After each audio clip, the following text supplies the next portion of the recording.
Good morning, everyone. This week, we are talking to Professor Sergei Samoilenko.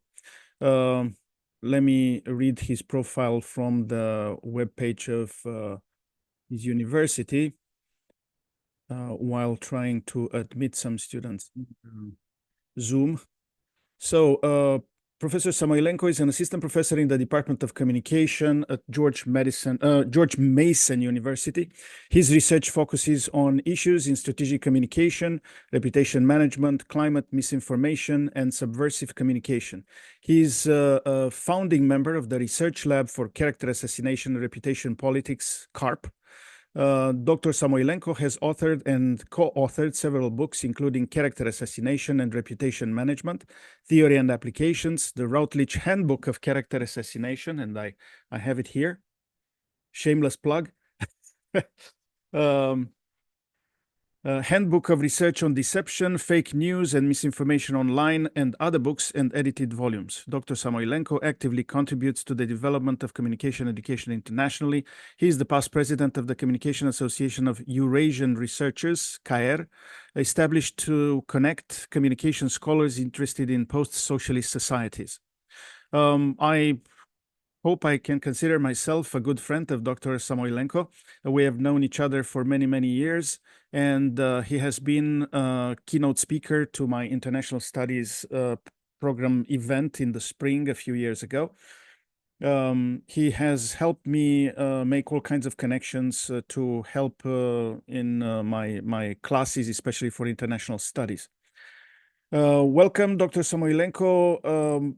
We usually start with an introduction of the speaker. If you can tell us in brief what do you do in these books, what is kind of your research and this lab that you are coordinating, and then maybe we will go to the student questions. Excellent. Thank you for such a great introduction. I learned a lot of good things about myself, which always makes me feel better. But basically what I study strategic communication, and I study also ways to improve reputation management when it comes to some major crises. So you can look at strategic communication from different lenses. You can see this as a way to promote your products and services, or you can look at how strategically different actors trying to kind of win over public opinion, or try to shape perception about something in society. And I don't really kind of divide them into good or bad. They're just strategic actors, and we have lots of higher guns in these professions who work with different organizations. And so today they kind of work for Republican candidates, tomorrow they work for Democrats, and so we're not talking about ethics here, but the point is that strategic communication is quite functional, has certain strategies, has certain tools.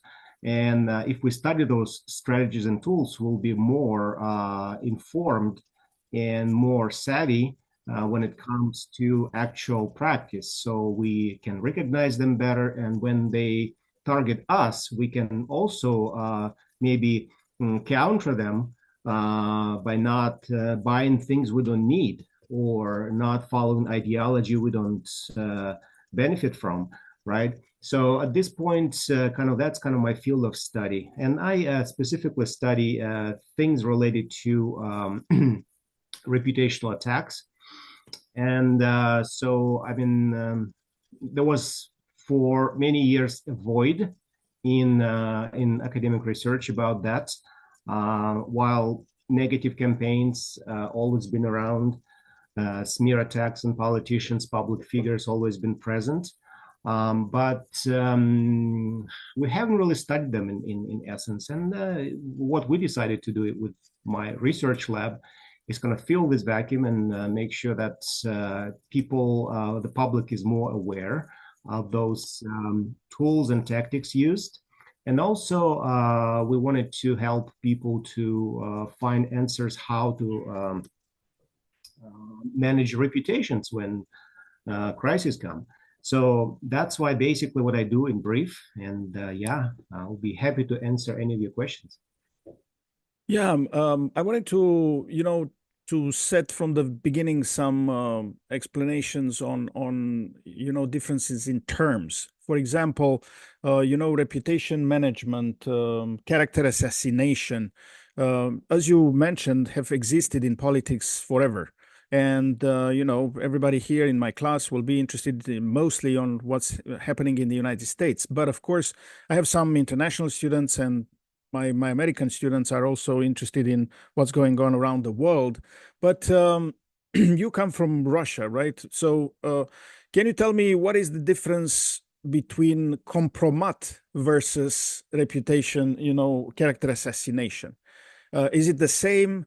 Is it, with a flavor from the Western democracies? What can you tell us? Well, so what you refer to is basically the compromising material that can be used to defame someone, but it's actually used a lot in different campaigns to blackmail a politician or a public figure. So it's not, I wouldn't say it's an Eastern European invention. I mean, it's used here as well. I mean, you can look at, House of Cards, you can look at some other Hollywood products to see that, the use of compromising materials against public figures always been around. But this is true that what we call compromat and some other special measures been really actively used by special services, and the KGB, the former intelligence service of the Soviet Union, were pretty active in using some of these compromising materials against some American scientists or some organizations and politicians. So in the 70s, and obviously these special services of Russia have inherited this kind of skills and tradition of using them. But it's not only kind of used by the state actors. I mean, business actors use them as well.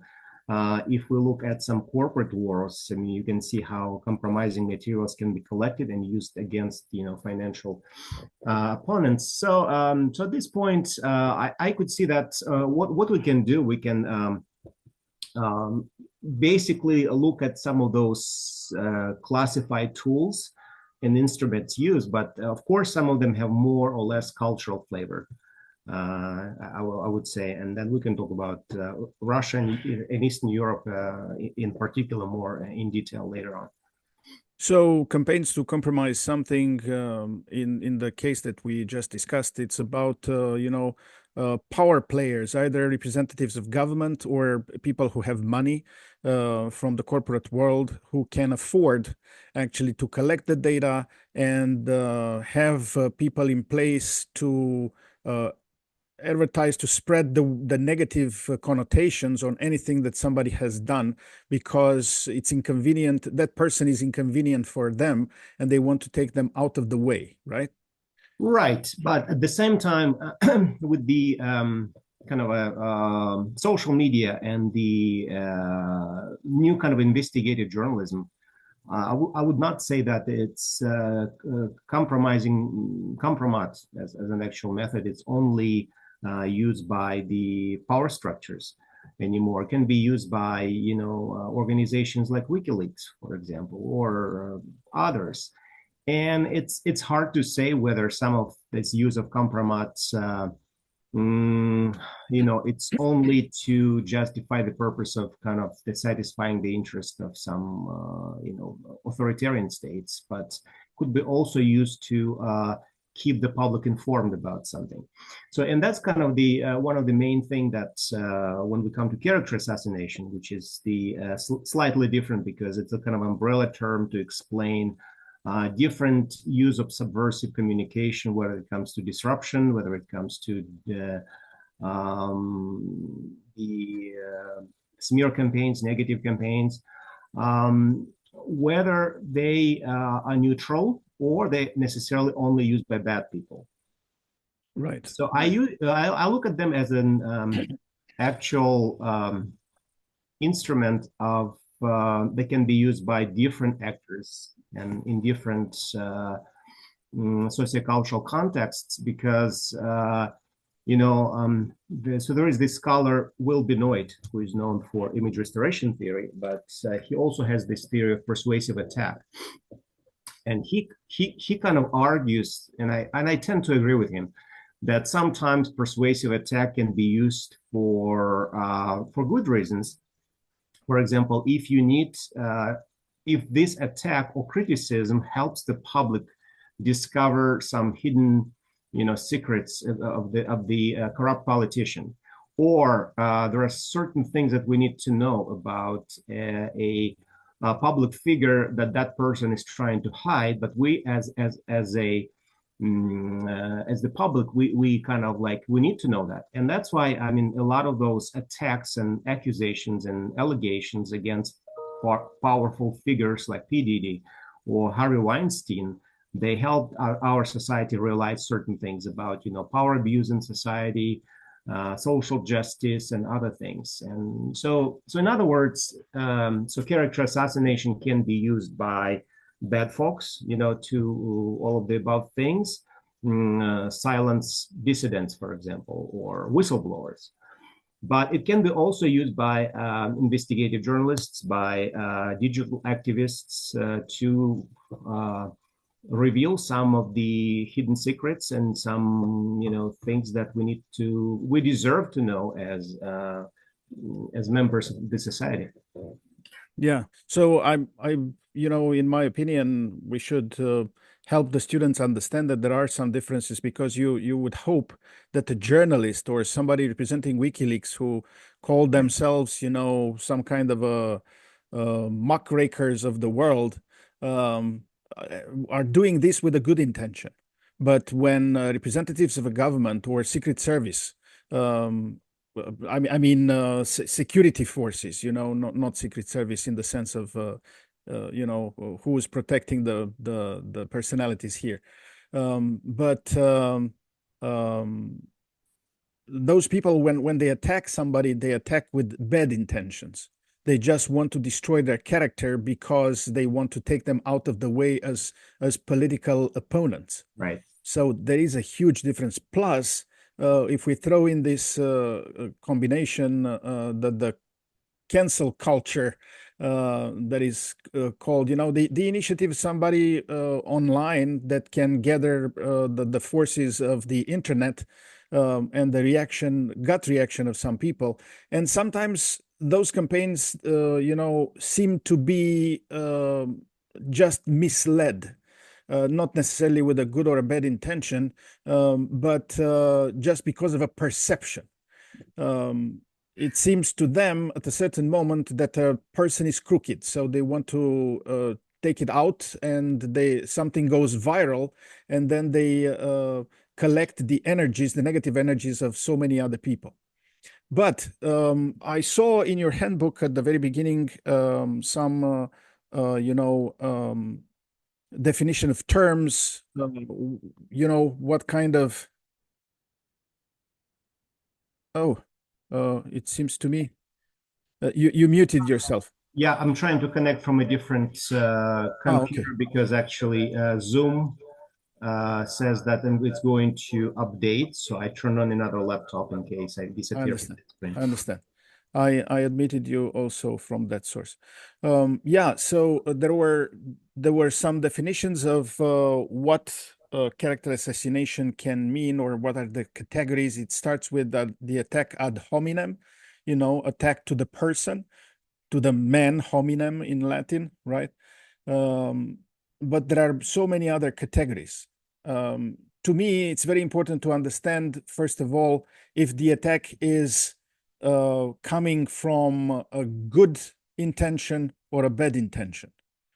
Because nobody's perfect. Of course, everybody has their own secrets. Everybody has their own failures in life. And if you emphasize only the negative, all of us will be perceived in a negative way.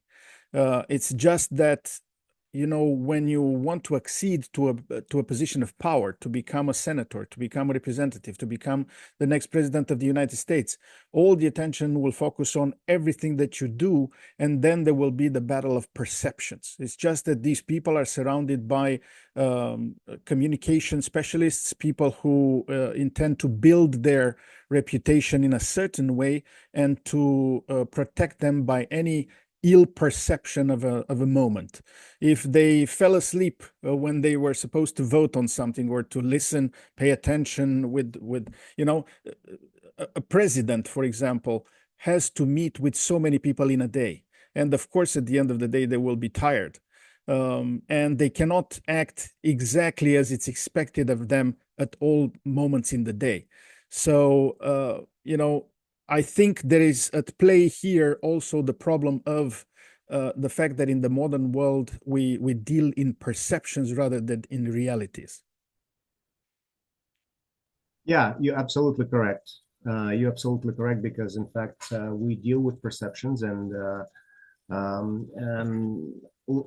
so it's a lot is dependent on the power of public opinion. So that's why when we talk about character assassination per se, sometimes some of these attacks are not really targeting the victim, right, of the attack. They target public opinion. So the public opinion can change perception of the target and see this target as morally corrupt or violent or having some psychiatric issues, right? So there are lots of allegations and attacks are based on accusations of sexual deviance or old age or other things that the public, according to the attacker, should know about the victim. So at this point, you're absolutely right. So perception is the key here. Yeah, yeah.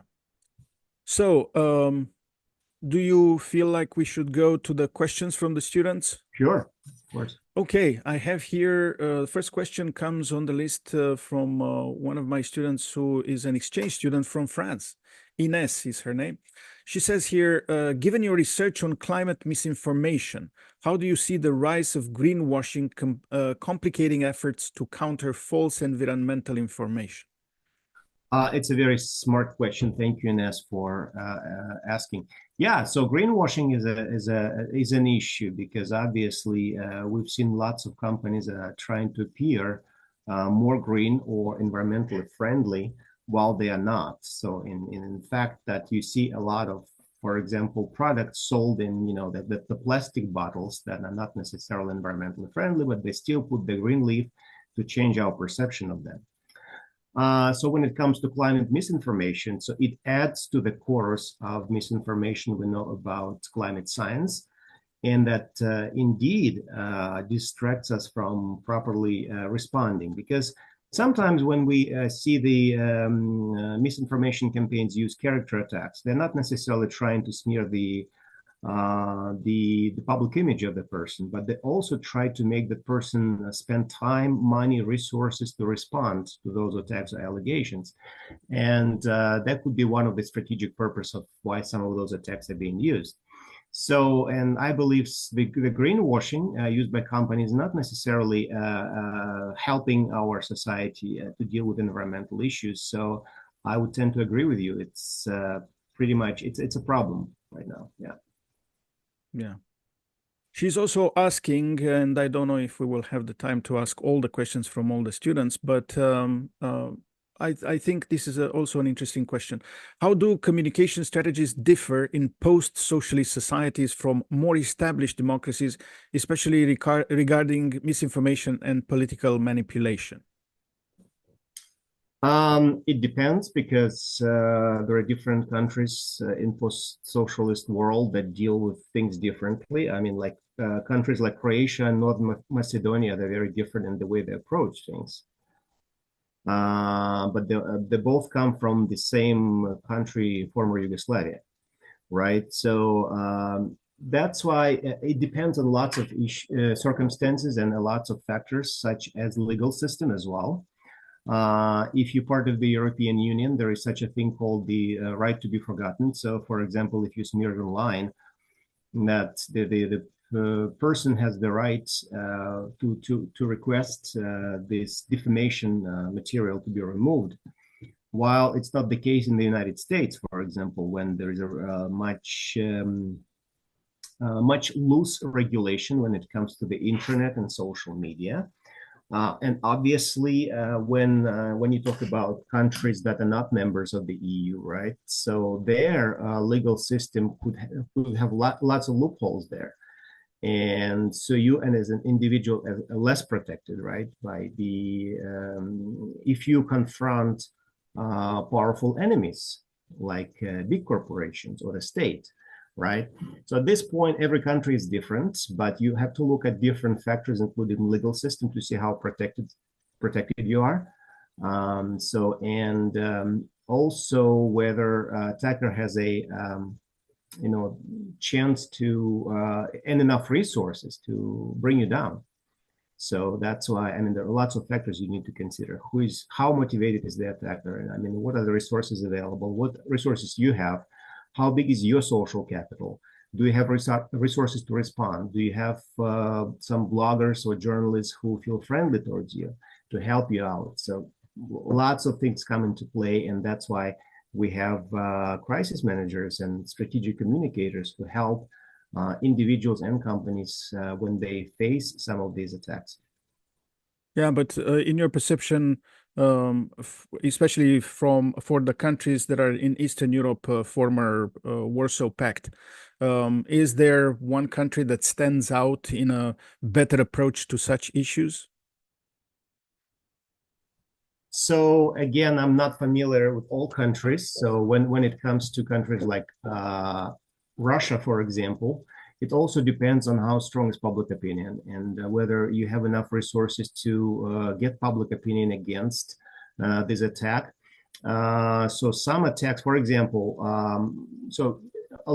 there is a perception that cancellation campaigns and public outrage can be only generated by progressive digital activists. While in countries like Russia, I mean, there is lots of conservative activists and far-right activists that basically can really be united against you as a target on the issues of religion or sexual discrimination or many other things that or loyalty to the state, for example. So there are lots of patriotic vigilantes out there who can actually, also digital activists who really have a strong base. So it depends. So it depends. But the rule of thumb is that so when we talk about cancel culture in particular, so cancellation as a strategy, which is basically includes public callouts, public shaming, leading to social ostracism, can be used by both far left and far right activists. So if their agenda overlaps with the agenda of the state, you have less rights and fewer resources as a victim or as a target of those campaigns to resist. And basically, if your opinion, like for example, if you have a progressive opinion, but you live in a country with mostly conservative values, again, you will tend to engage in what we call spiral of silence. So kind of mute yourself or self-censor out of fear of being ostracized. So that's why it depends where you are, and you also have to look at the kind of overall cultural values. But there is also a trick, because like in countries like Russia, there is also polarization between older generation and younger generation.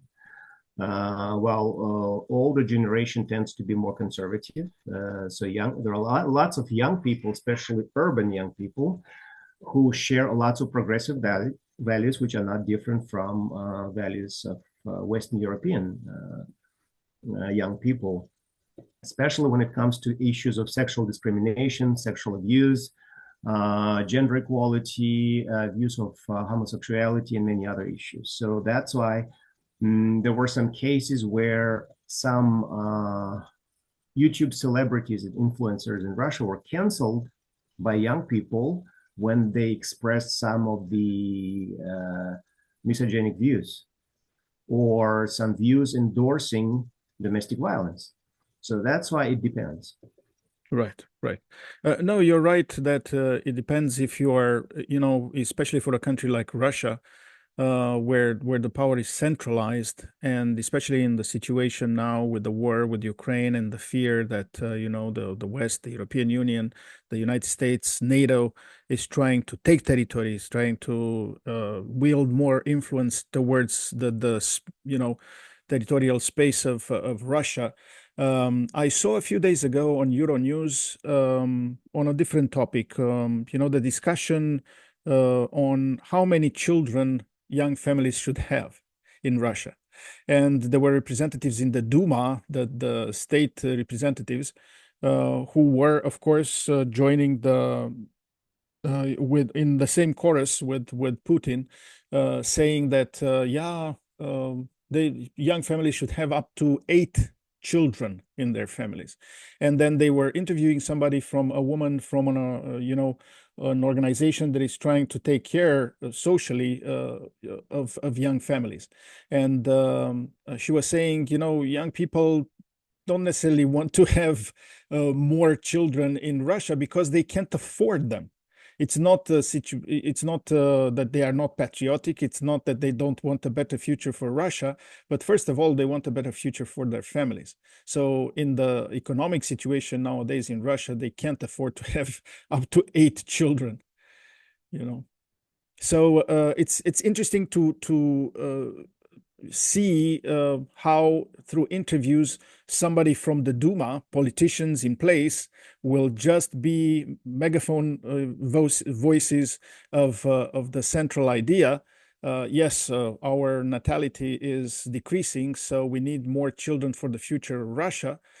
But then the young families will say, yeah, well, where are the conditions where you can take care of, 8 children in a family?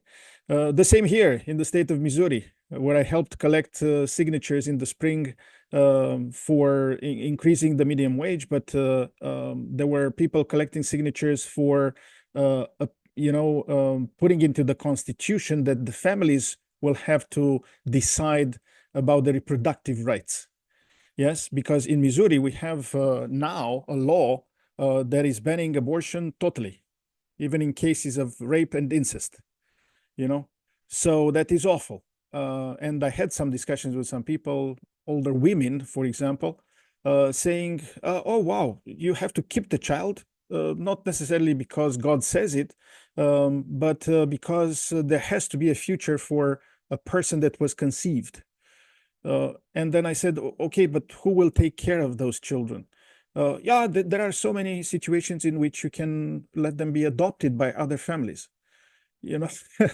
But nobody talks about their feelings and how they will develop later on into another family. And why shouldn't we build conditions for families to take care of their children if the state or the perception in the public is that we should never end a life, even if it's 3 weeks, 4 weeks. Of course, I'm not talking like Trump. We can they are killing children even after they are born. They will do abortions after they are born. So these are the extremes. Right. And some countries are more complicated than others when we speak about the world. Well, again, speaking of Russia, I mean, it's super complicated country when it comes to geography, religion, languages spoken. There are 9 Muslim republics in Russia that has over 20 million Muslims whose voices and opinions are also present in the Russian parliament, in Russian Duma. So some of the speakers and deputies make lots of statements. Sometimes those statements are aligned with like far orthodox Russian Christian,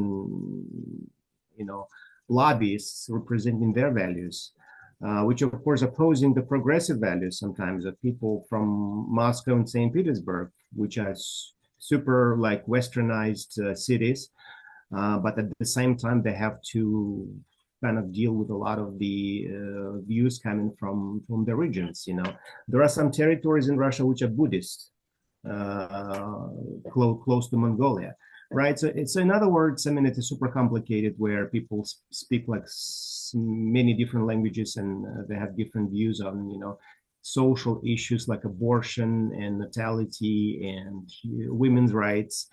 And I might say that many republics and the regions have their own lobbies that promote the interest of different regions. So it's super complicated. But yeah, there would be always a couple of radical, spokesmen who would say something that will generate some hype and attention to the issue. Yeah. Is lobbying legal in Russia? No, it's not, but it's informally possible. So that's why, I mean, there are huge lobbies like tobacco industry, alcohol industry, like here, but there is like also lobbying for territories, because you have to understand with the war, there is huge investments in internal tourism, and lots of territories, especially in the Far East, and they have lots of infrastructure, lots of money being pulled in. I mean, there are tons and tons of money, because, I mean, Russia is really getting rich because of the war and because of many other things, including sanctions. So a lot of efforts and lobbying being, turned into like domestic tourism, which is basically is really on the rise right now. So yeah, but let's talk about character assassination. Yes. And anyhow, lobbyists like here, if the perception is bad on the word lobbyist, they can always call themselves counselors, right? Okay, so let's switch to a question from Alison. In reference to your research in climate misinformation, what is the most common misconception, misinformation being spread currently, and how do you combat it? It's a great question. So we've been looking at different types of ad hominem attacks used against climate scientists, and by far the accusation of bias is the one that's really present in many misinformation campaigns, especially when it comes to targeting scientists. Like, for example, they're not real scientists; they are kind of being paid by some of the power structures, or for example, they're not really scientists, they are bloggers who are just like promoting advocacy. And so in other words, so there's always kind of accusation of some vested interests, and so some connection. So by just they're not really pursuing like authentic goals. I mean, so they're corrupt, and that's why they should not be trusted. So at this point, like I would say that bias is more prevalent, but there are some other types of accusations: accusation of incompetence, accusations of like inconsistency. It's a popular one. You just like you claim. It's so we should save climate. At the same time, you're still driving your car, and you are kind of, well, you're flying the jets and the planes. So yeah, so but it's super interesting to look at how some of these attacks work, and who they're trying to target, because that's another thing. I mean, because each attack needs ears and needs some people who will buy it. So that's why. But yeah, I would say bias is the most popular one. Yeah, I think Greta Thunberg, right, to combat this idea that, hey, I'm a climate activist, but I'm going to travel by jet, she came by boat to the United States, right? Okay. So I have a question from a graduate student, Andrew, who is from Ghana. And her first question was about character assassination, but we kind of discussed about that. So the second one refers to CARP. As a founding member of the Research Lab for Character Assassination and Reputation Politics, CARP, how do you see the impact of cancel culture and character assassination unfolding in today's society, particularly in political campaigns? So cancel culture is it's a great topic. It's a very complicated topic. Well, first of all, cancel culture is a social phenomenon. Some call it social movement, but I think it's just a sociocultural phenomenon we have to look at. And to me, it's more of a generational conflict. Because I mean, a lot of things we discuss within cancel culture is about different values between people that belong to different generations. So history, human rights, women's rights, gender power relations, all those things that really open for re-examination, and that's what basically happened. There is also cancel culture as a sign of this moral conflict between different ideologies, and in this country, it's liberal progressives and conservatives voting Republican. They see cancel culture differently. Lots of progressives think cancel culture is social justice, is a platform to present or express marginalized views and opinions, while lots of people voting Republican in this country think of this as censorship and punishment without due process. There are also a third type of people who think it's all media hype and there is no such a thing as cancel culture. So that's why, I mean, even in this country, people are not really sure what this is. But there's also the process of canceling, which is the rhetoric of cancel culture, and so it has somewhat of a character assassination, because it includes some attacks on public persona or image, or challenging people's perception of someone's legitimacy. So that's why when we study cancel culture, we have to study this as a sociocultural phenomenon. And so what it is that we have cancel culture, what does it tell us about our society? And the second is like, how is it done? So what is the process of canceling someone? And what does it mean to be canceled? I mean, so to explain to my students kind of the difference between character assassination and canceling, I say, well, canceling actually sometimes goes more, because it actually tends to exclude you from your social circle, from the narrative. So yeah, in a sense, you cannot be muted. So that's why in cancel culture, one of the most popular techniques is deplatforming. So you basically taking away the right somebody to speak. So in communication science, we call it narrative banishment. So it's there is research by kind of earlier iterations in the 1970s who talked about this, like silencing somebody or narrative banishment. So, but yeah, so the cancel culture is present. It's mostly pronounced in Western Anglo-Saxon countries, if you look at how it affected the world, because a lot of colonial countries that have to reconcile their present and their past, especially when it comes to some of the oppressive colonial practices, because cancel culture basically really addresses two main things. It's always deals with some forms of injustice, and it's been mostly promoted by two movements, which is Me Too, and that's questions about gender and power, and Black Lives Matter, which is the questions about power, race, and discrimination. So, and mostly when we hear conversations about cancel culture, it's about two major issues. But I mean, there are different ways how people write about it. There are different ways how people discuss it. And in other countries that, let's say, do not have the colonial past, for example, or didn't have the same history as a lot of Anglo-Saxon countries. So the impact of cancel culture has been less, I would say.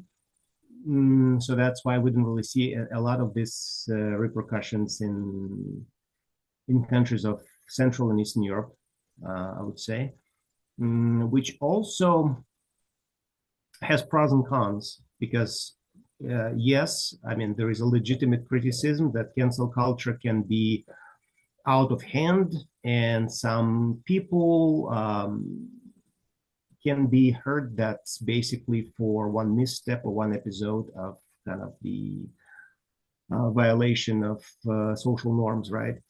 And another legitimate criticism that cancel culture on the whole has not really resulted in any major structural changes in society. I mean, has it changed the culture of Hollywood? I'm not sure. Maybe. Well, the case with PDD shows that after Harvey Weinstein, not a lot. But on a smaller level, I think that a lot of conversations around Me Too, they helped some anti-sexual harassment policies in companies. So we see that's how it really impacted the organizational culture in many ways. Some companies have taken it more seriously than others. Some companies been pretty dedicated to improving the power balance in their organizations. So I would say it's still ongoing. So Right. And there are some topics that are more worthy than others, meaning, the Me Too movement, but also when people are organizing. I've done some research on something like that. And when people mobilize against certain companies because, for example, they produce sports shoes with work from poor people in third world countries that work in gruesome conditions, but then they sell them with a price that the workers would earn as wages in months of work. yeah. So that's why some companies actually kind of, if they couldn't fight them, they embraced them. So they started having their offices and officers for meeting the demands of such people. Otherwise, they would be canceled economically, like boycotting. So there's different nuances from a person like Weinstein versus an organization that uses unethically the work of people in third world countries. Okay, let's move to David, who's asking, what are the steps to understand and how to differentiate misinformation on the internet? It's another complicated question because, well, I mean, the topic of misinformation is not new.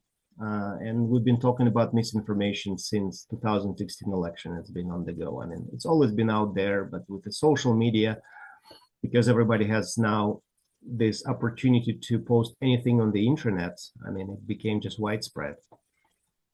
And while people think it's lots of young people we have to blame for misinformation, actual research shows that's actually it's people over 50s and 60s who spread all this rumors and false news, and that's your grandpas and grandmas just sending emails to their relatives about anything they find on the internet.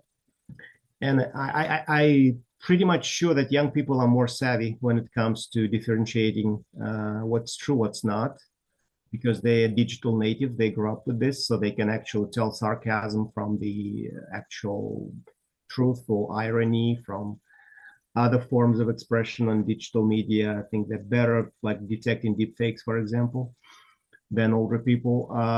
But the thing with misinformation, we're going back to perception. So why it's so hard to detect and call misinformation, even through fact checking in political campaigns, is that people are biased and there is a polarization. So a lot of information is not necessarily wrong, but it's one-sided. And but it's still be called of misinformation by the other side. So, for example, if I don't disagree with your point of view or we have different political views, I call your views misinformation because I think you're misinformed and you don't really understand what's happening. So that's why it's really tough because again, a lot of what's called misinformation is just advocacy or information that is one-sided. It's necessarily all wrong, but it has a lot of kind of room for improvement. But there is also kind of a straight out lie out there, and deception, and disinformation used. And with that, a lot of people do not have enough education or reference point to even understand the premise behind. So that's why I would say education and critical thinking, but uh, it takes time and maturity to kind of like reach this level when you can really understand the context and understand that information given to you is really biased, or really it's a disinformation targeting you to change your opinion. So I would say that there should be a variety of different approaches, including fact checking, including the critical examination, including just healthy attitude, just to embrace something that you don't agree with, but at the same time, who's got time to do all of that, right? So Right, and it seems to me that sometimes we are already prepped by a certain situation to believe fake information. There's a disaster somewhere, and then for the recent floods, right, in North Carolina and Florida, when people were thinking, oh, the government is not responding fast enough. There are people that are stranded. They didn't receive for 3 days any news from the outside world, and the road was broken. There was no access to them. So there should have been somebody coming by helicopter, right? But then you insert some news, fake news, that says, "Hey, FEMA or the government through FEMA will come and give you aid if you give them your land." And of course, that provokes like a huge fire, protests. What are you doing? Are you trying to take my land now when I'm under disaster here? And of course, then if you try to explain little by little that that was fake, it's too late. The damage was done. It depends on the situation. I think once or twice I even reposted something that seemed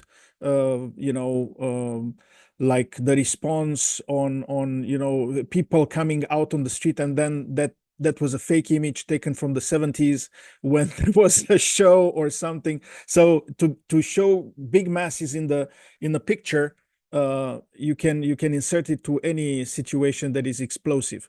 So, but by the way, what happens when you insert to this equation the fake images also, and AI generated images with voice and images that look like they are real? How can you combat that? that's another problem. And so because people are not really trained to detect difference, that's why I'm saying younger people actually are more trained because they actually grew up with a computer and they are better of that. But even like professionals have hard time telling the difference between great Photoshop and a genuine picture. But now we have synthetic videos and deepfakes, which also not necessarily help in the situation. And also there is no reliable software available for the public use. I mean, there is more advanced software, but it's only available for big companies and government organizations, and it's very expensive. But for average users, I mean, what we have is not enough for us to tell it's a real deepfake if it's done well, right?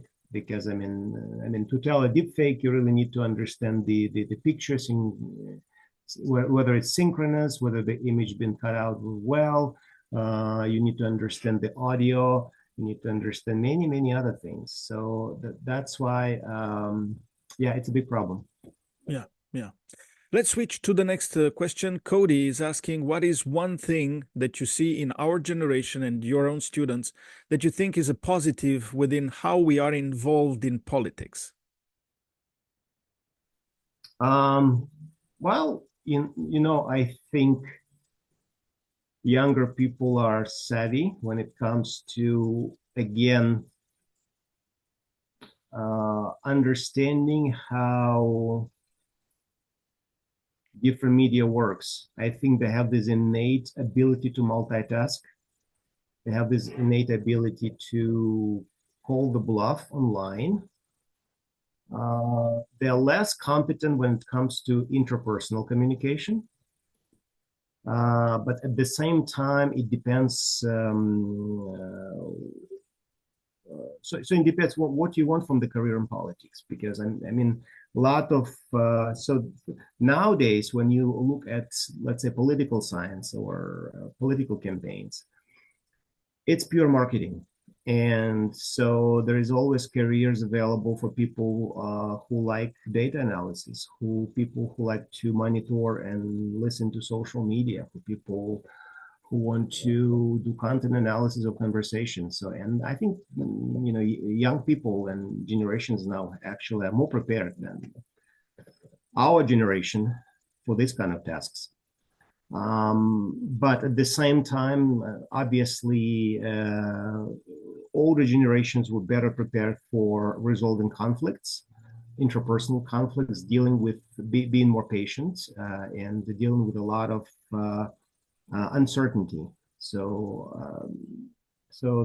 that's why there is a pros and cons, but that's actually, that goes back to all these generational feuds and conflicts. But each generation has strengths and weaknesses.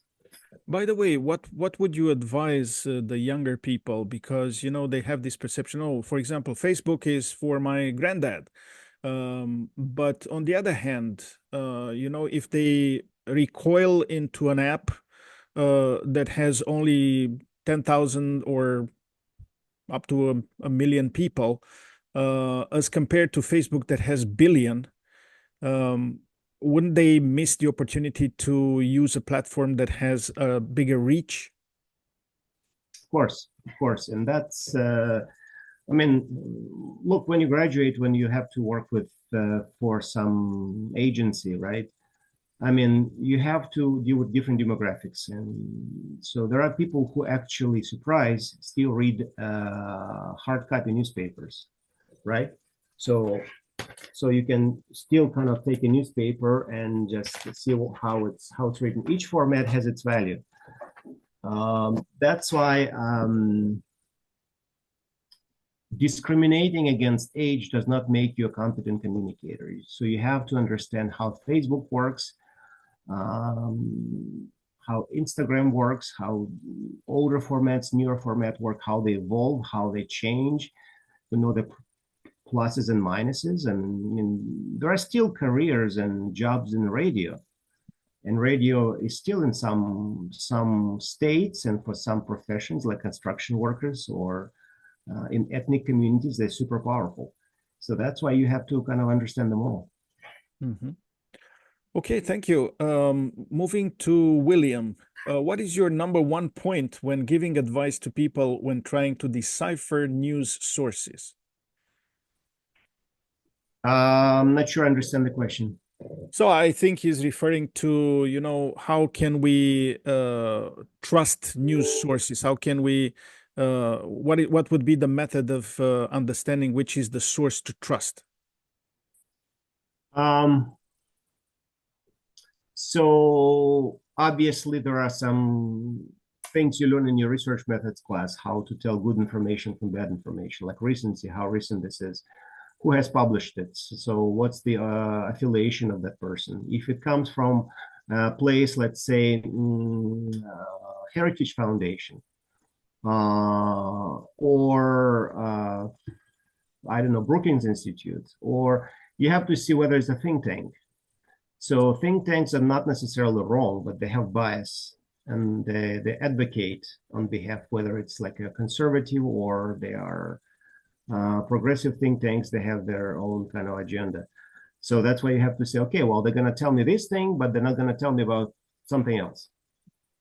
Because so when it comes to framing different organizations, well, companies, they frame things and they just say things that you want to hear because everybody wants your attention. But the question is what they're not telling you. Yes. And to understand what they're not telling you, you need to know the context. You need to understand history. You need to have a reference point. And that's kind of the key thing. So you will never be able to understand what they're not telling you if you don't know the context. So that's why read. If you read, if you want to understand the US political election, you have to read every day about the election. Because if you miss one link, you won't be able to understand the whole purpose. So, for example, Trump working at McDonald's, what does it mean? Something is a cheap PR stunt by Trump. So that is kind of targeting stupid people. But if you look at the history, it was a direct response of Tim Walz saying that Kamala Harris started her career at McDonald's, and imagine Trump doing the same thing. So it was a response. So his campaign team, okay, well, let me show you that Trump's is organic with McDonald's. Mm-hmm. And in fact, he was, because I mean, he's so cartoonish that he fits the mascot, the McDonald's quite well, and he was authentic in that thing. And if you even think he was foolish and kind of like you didn't believe what he did, he was not genuine. He was authentic in that setting because it was very grotesque. You know, it was very grotesque, and that's what his audience wanted because he was working for his audience, not your audience. So that's why to understand and analyze that campaign, you need to have a bigger frame, a bigger picture. But if you don't know what Tim Walz said, I mean, you won't be able to understand that. I understand. And he was referring to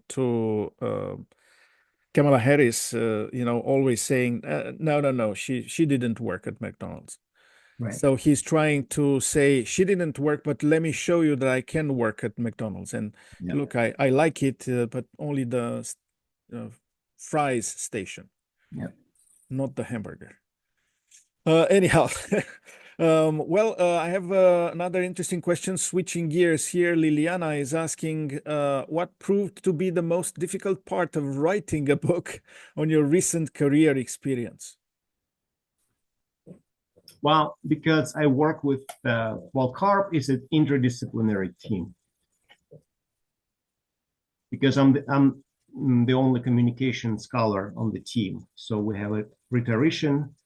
I mean, they're also communication, but they see themselves slightly different than people who study PR or strategic communication. So we have a historian, ancient historian. We have a psychologist. And it's hard to reconcile different views, different literature, different way people interpret things, and just, the psychologists and communication people have different literature about framing, for example. So, and it's when you write like a textbook on framing, I mean, how do you write? So what should be your delivery? So who is it intended for? Who is going to read your textbook? So that's kind of like reconciling different schools, different views, different backgrounds. It's the most complicated thing, I believe. Mm-hmm. I have a question here from Emily. It seems that the public likes to take information and run with it, spreading negativity or hate towards whoever is involved. With this being said, what would you say the main difference is between deliberate character assassination and simply telling the truth about someone if they are going to receive this kind of backlash regardless? Well, that's why I say the most difficult thing about character assassination is to understand that it's intentional. And even so, for example, there are lots of cases of when someone's character was destroyed because of what we call character suicide or unintended character assassination. Well, think about Anthony Weiner, right? And his kind of like laptop and sexting and other things. I mean, did he intend to kind of smear his own character? No, but actually because of some of those gaffe and missteps, I mean, it happened. So yeah, you can do like unintentional things, some unintentional damage on stuff. So that's why it's hard to understand. But to see the actual difference when you study orchestrated character assassination campaigns, you know that you're dealing with something more problematic, something that is not going to go away because actors are being motivated, so they have some goal in mind, and those attacks don't really go away easily. And if some of the reputational scandals that are just based on, episodic attacks can be resolved through, let's say, communication means, some crisis communication, rhetorical tools like mortification or attack the accuser or other forms of defense. If you're facing a campaign, you also need legal advice. So that's why crisis management also includes a lot of knowledge about law. What is defamation? What is slander? What is libel? What is actual malice? Many other things. So that's why I would strongly advise all people interested in reputation and crisis management to get some knowledge in law and legal procedures and how you can use a defamation attorney to help you when something like this happens. Right. I have another question from Noor Thabet. In an era dominated by misinformation and fake news, what strategies can communication professionals employ to rebuild public trust? Well, I'm a big kind of advocate of kind of practice what you preach. So you have to communicate. You always have to communicate your side of the story. Unless your side of the story is not pretty. So there is like then advice, do not communicate your side of the story, just take care of things.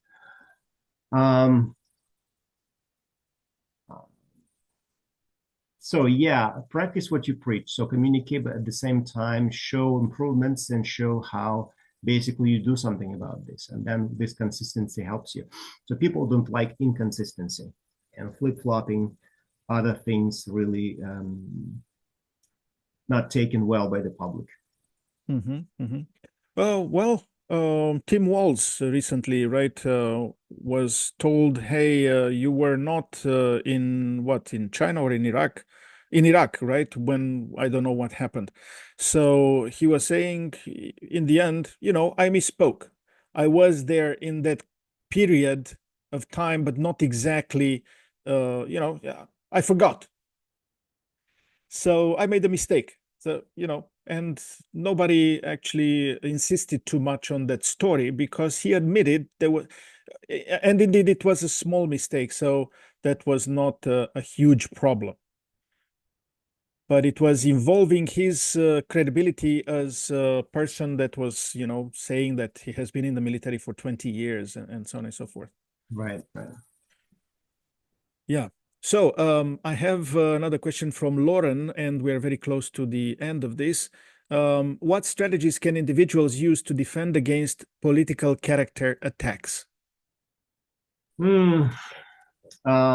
It's I can use another hour to answer that question because actually it's super complicated question, but it's interesting at the same time. Well, first of all, you need to make sure that you do not do something that would be used as your weakness, as an opportunity for an attacker to get you. Well, speaking of Tim Walz, I'm not sure the idea of like pheasant hunting was the best strategy, to be quite honest. Because I mean, if you don't do something very often, and if you have any issue with like loading your gun, it does not look authentic, and it will be obviously mocked and ridiculed on lots of conservative channels, and that's what happens. Not sure it helped the campaign. I'm not sure if it helped the campaign of Kamala Harris to go on Fox, because frankly, unless you have a clear strategy of explaining policies or the future to a different camp.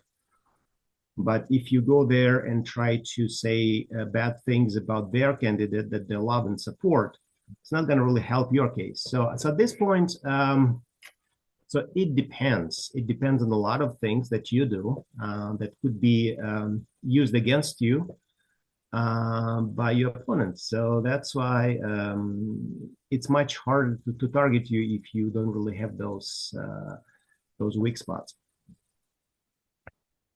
Yeah.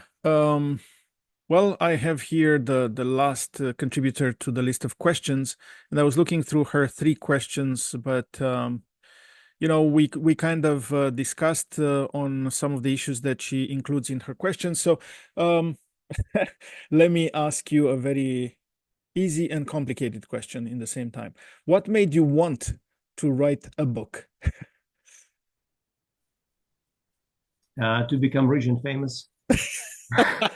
Exactly. Yeah, kind of. Well, because I mean, if you scholar and you read a lot of things and you study a lot of things, I mean, you can accumulate a lot of unsaid things and a lot of material that you feel like other people could benefit from. That's why you can move on, because otherwise, if you don't like publish it somewhere, or then you can't really move to new stuff. So that's why in order to function, I mean, you have to kind of like find an outlet for this.